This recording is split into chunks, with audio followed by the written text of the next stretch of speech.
નમસ્કાર. આકાશવાણી સમાચાર હિના મોદી વાંચે છે. સૌપ્રથમ મુખ્ય સમાચાર. લોકસભા ચૂંટણીના છઠ્ઠા તબક્કાની 58 બેઠક માટે સરેરાશ 59% મતદાન નોંધાયું. લોકસભા ચૂંટણીના સાતમા અને અંતિમ તબક્કા માટેનો ચૂંટણી પ્રચાર વેગવાન બન્યો. લોકસભા ચૂંટણીના પહેલા 5 તબક્કામાં 50 કરોડ 72 લાખથી વધુ મતદારોએ પોતાના મતાધિકારનો ઉપયોગ કર્યો. કાર્ડથી ચૂકવણી માટે ભારતની રૂપે સેવા હવે માલદીવ્સમાં શરૂ થશે. માલદીવ્સનું ચલણ મજબૂત થવાની સંભાવના.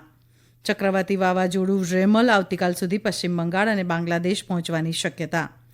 અભિનેત્રી અનસુયા સેન ગુપ્તા ફ્રાન્સના કાન્સ ફિલ્મ સમારોહમાં સર્વોત્તમ અભિનેત્રીનો પુરસ્કાર જીતનારા પહેલા ભારતીય બન્યા.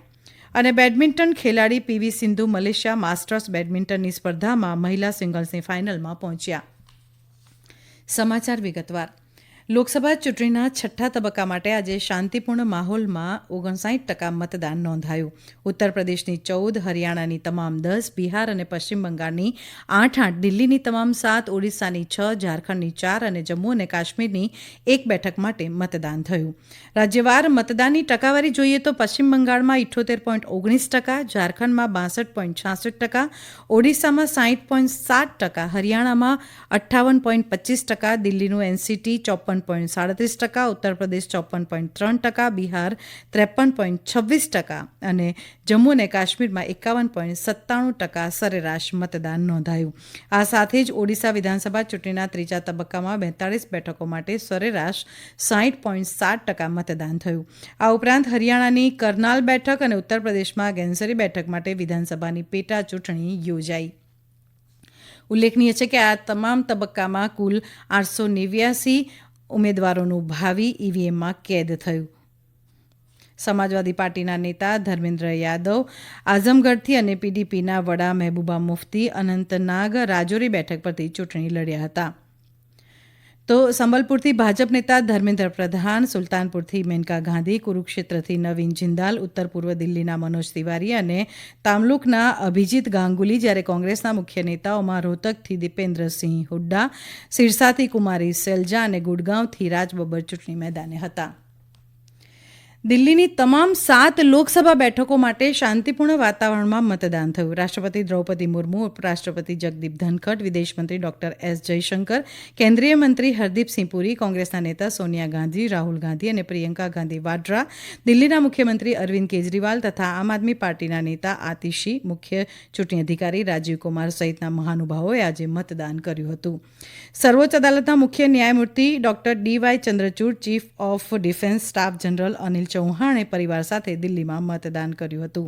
દિલ્હીની 7 લોકસભા બેઠકો માટે કુલ 162 ઉમેદવાર મેદાનમાં છે. ભાજપના નેતા મનોજ તિવારી અને બાંસુરી સ્વરાજ, આમ આદમી પાર્ટીના સોમના ભારતી, કુલદીપ કુમાર અને કોંગ્રેસના નેતા કન્હૈયા કુમાર તેમજ જેપી અગ્રવાલ સહિતના નેતાઓના ભાવિનો નિર્ણય આ મતદાનથી થશે.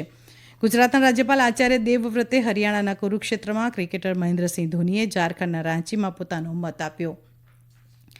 લોકસભા ચૂંટણીના સાતમા અને અંતિમ તબક્કા માટે ચૂંટણી પ્રચાર પૂરજોશમાં ચાલી રહ્યો છે. તમામ રાજકીય પક્ષના મુખ્ય નેતાઓ રેલીઓ અને રોડ શો યોજી મતદારોને રીઝવવા માટે મેદાને આવ્યા છે. ભાજપના વરિષ્ઠ નેતા અને પ્રધાનમંત્રી નરેન્દ્ર મોદીએ બિહારમાં કરાકટમાં કહ્યું કે કોંગ્રેસ અને ઇન્ડી ગઠબંધન પાસે કોઈ દ્રષ્ટિકોણ નથી. શ્રી મોદીએ આજે ઉત્તર પ્રદેશના ગાઝીપુરમાં પણ ચૂંટણી સભા સંબોધી હતી. ભાજપના વરિષ્ઠ નેતા અને કેન્દ્રીય ગૃહમંત્રી અમિત શાહે હિમાચલ પ્રદેશના હમીરપુર અને કાંગડામાં જનસભા સંબોધી હતી.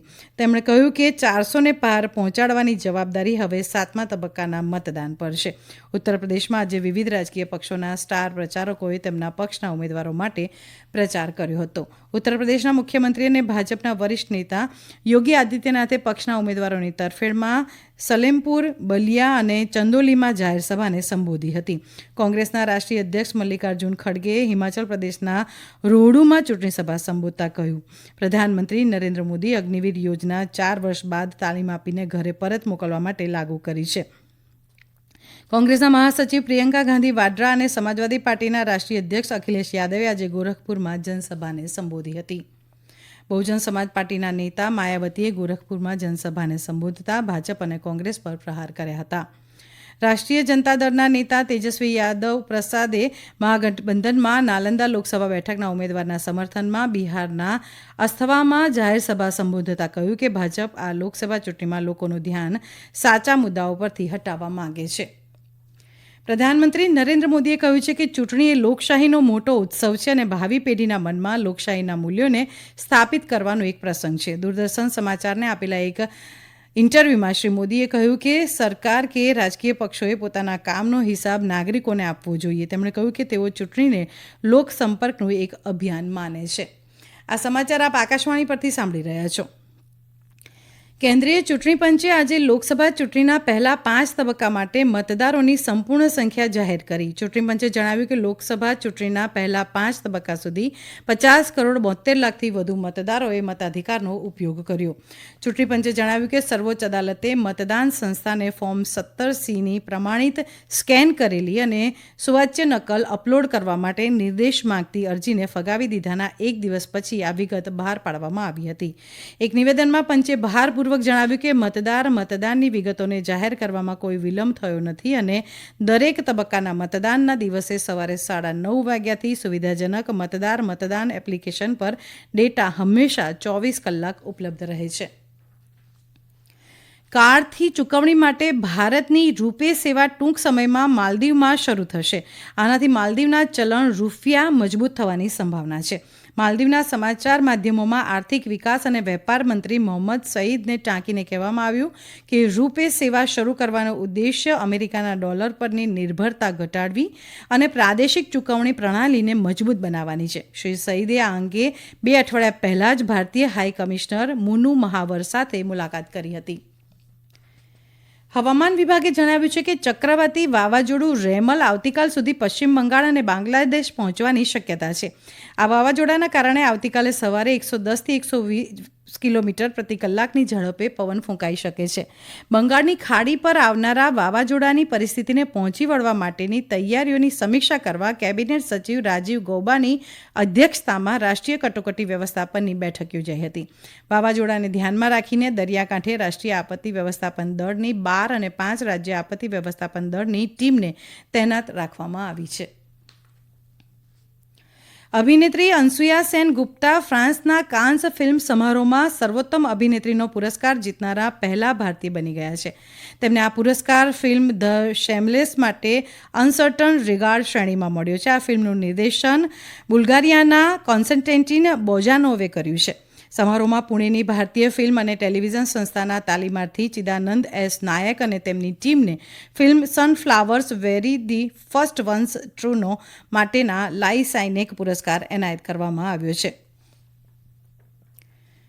2 વખત ઓલિમ્પિક મેડલ વિજેતા બેડમિન્ટન ખેલાડી પીવી સિંધુએ આજે મલેશિયાના ક્વાલાલંપુરમાં મલેશિયા માસ્ટર્સ બેડમિન્ટનની સ્પર્ધામાં મહિલા સિંગલ્સની ફાઇનલમાં પ્રવેશ કર્યો છે. ભારતીય શટલરે પ્રથમ ગેમમાં 13-21, 21-16, 21-12થી હાર્યા બાદ પણ વિશ્વમાં 20મા ક્રમાંકિત થાઇલેન્ડના બુસાનન ઓંગાબામરુંગ ગફાન સામે વિજય મેળવ્યો છે.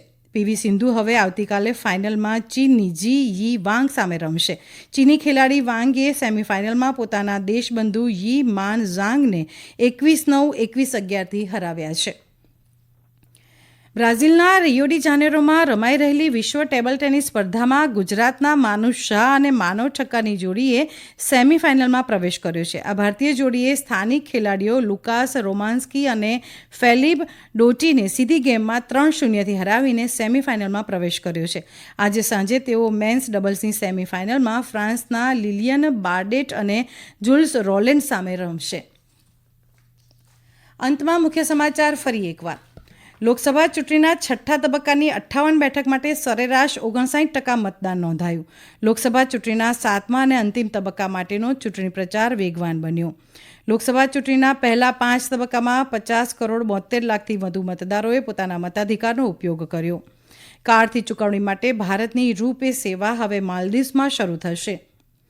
ચક્રવાતી વાવાઝોડું રેમલ આવતીકાલ સુધી પશ્ચિમ બંગાળ અને બાંગ્લાદેશ પહોંચવાની શક્યતા. અભિનેત્રી અનસુયા સેન ગુપ્તા ફ્રાન્સના કાન્સ ફિલ્મ સમારોહમાં સર્વોત્તમ અભિનેત્રીનો પુરસ્કાર જીતનારા ભારતીય પહેલા બન્યા. આકાશવાણી પરથી સમાચાર પૂરા થયા.